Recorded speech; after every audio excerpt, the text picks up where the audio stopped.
Hi everyone. Today we are starting a Pandas series and we'll beginning with the most common function you will use in the real life, which is pd.read_csv. A CSV file is a comma separated values file, basically a text version of a table, and pd.read_csv reads that file and convert it into a Pandas data frame, which is like an Excel sheet inside Python. In this video, I'll show the basic usage first, and then I'll show you the most important parameters, which is selecting specific columns, forcing data types, handling missing values, and skipping extra rows. So let's begin. First, I'm importing Pandas. Pandas is the most popular library in Python for working with tabular data, and the standard shortcut is to import it as PD.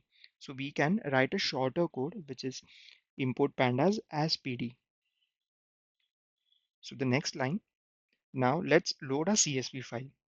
This line here, which is pd.read_csv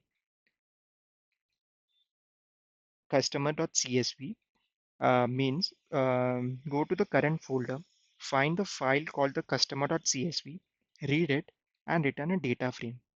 I'm storing the data frame in a variable called df. You will see the df used everywhere.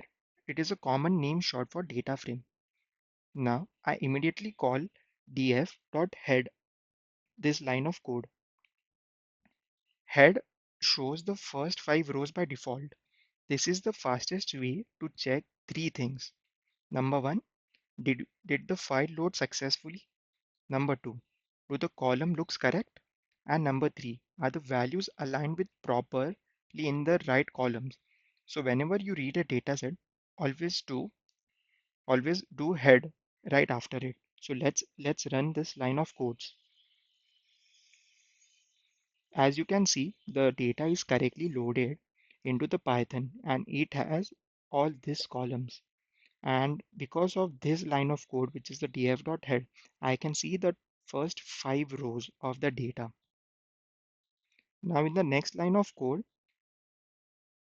I'll show you the use of the columns.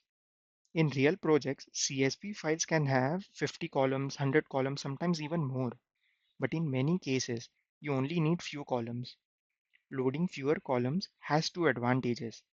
First, it's faster, and second, it keeps your dataset focused and cleaner. So usecols lets you specify exactly which column you want. I'm loading only two columns, which is the name and age. So pandas will ignore everything else and only bring these columns into the data frame. After reading, I'll I'll run head again to confirm if it worked. So let's run this line of code again.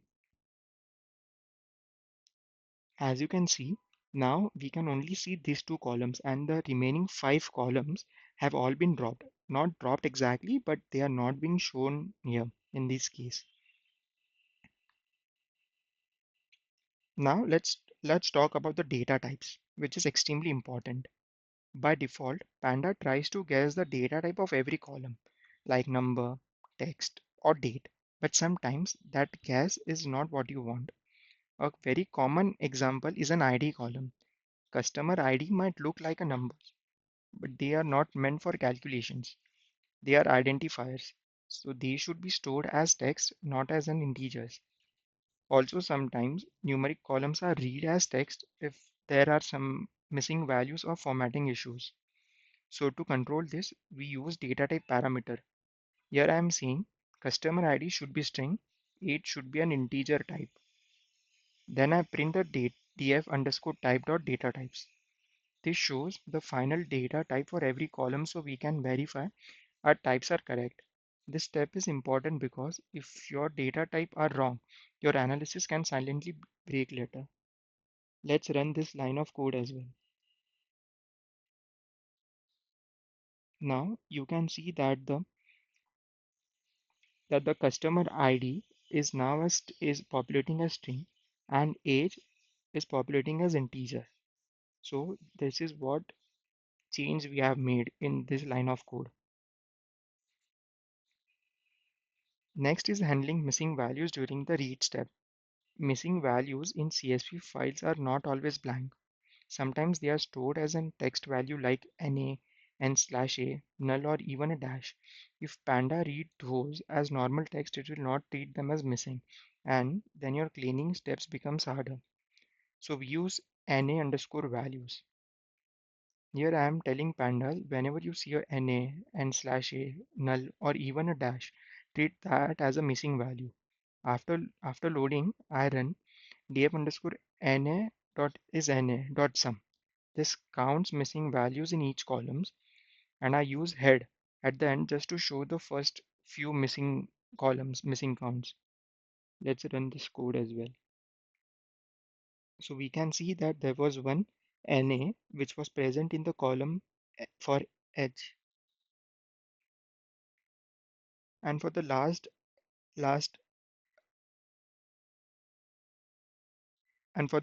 row, which is df underscore skip. Finally, let's cover skiprows. In real datasets, sometimes a CSV file has extra lines at the top. For example, a title line, a description line, or metadata. And then the actual header starts later. If you try to read it directly, pandas can get confused about the headers and columns. So we can skip the first n rows using skip rows. Here I am using skip row equal to 2, which means you know the first two rows of the file and start reading from the third line. And again, I run head to check what data frame looks like after skipping two rows. And run this. So that was a detailed walkthrough of the pd.read underscore CSV. If you remember only one thing, remember this.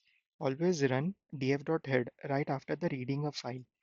It's your fastest sanity check. And the next video will cover df.head in detail, including changing the number of rows, selecting columns, and quickly previewing large datasets.